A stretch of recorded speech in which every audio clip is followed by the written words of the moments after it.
Hi, it's Dave Oates. I just wanted to do a quick video about success in an intermediary process, because we talk about success in different ways, really.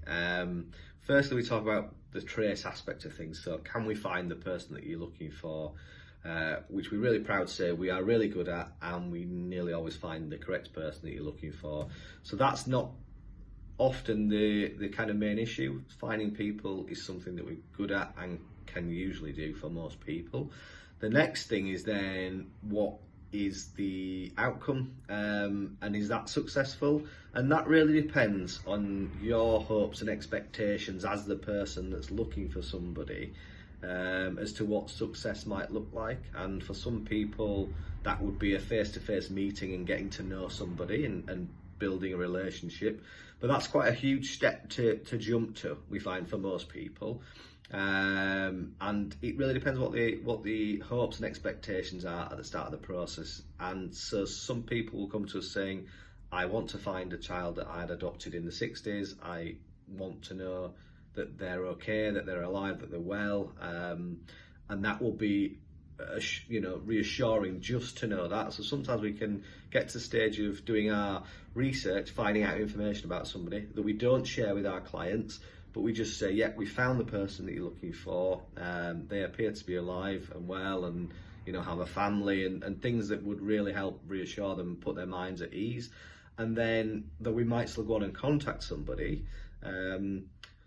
They might say that they don't want contact or perhaps don't respond. Our clients can still see that as a successful outcome for them, because they're no longer worried in the way that they were. And what we have been able to tell them, which is not identifying information, but things like, are they married, have they got a family, are they alive, do they work, things like that that can just put their minds at rest, is a successful outcome.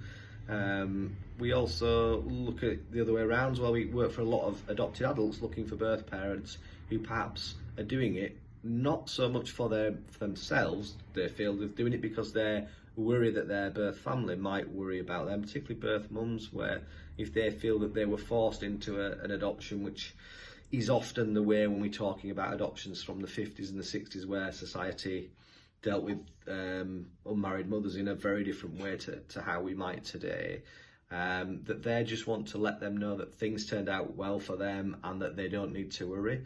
And just kind of getting that message across is success. So it does depend what people are looking for in terms of defining a successful outcome. As an intermediary, our job is to really look after our clients and make sure we manage their expectations so that they understand what we can and can't do, but also make sure they're being realistic in their hopes, and that they're considering some of the reasons why contact might not be possible, so that they understand that before we start. And then it's looking after the person that we're contacting and being really respectful and considerate in our approach to them, and holding in mind all the things that might be difficult for them, and trying to help and support them if they will let us.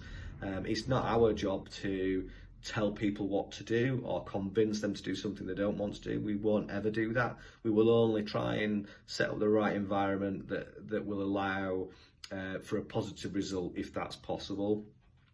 So hopefully that makes sense. But yeah, if anyone's got any questions around that, or in fact anything to do with adoption intermediary work, then please get in touch. We'd love to hear from you, and I always enjoy answering any questions. Thanks for watching.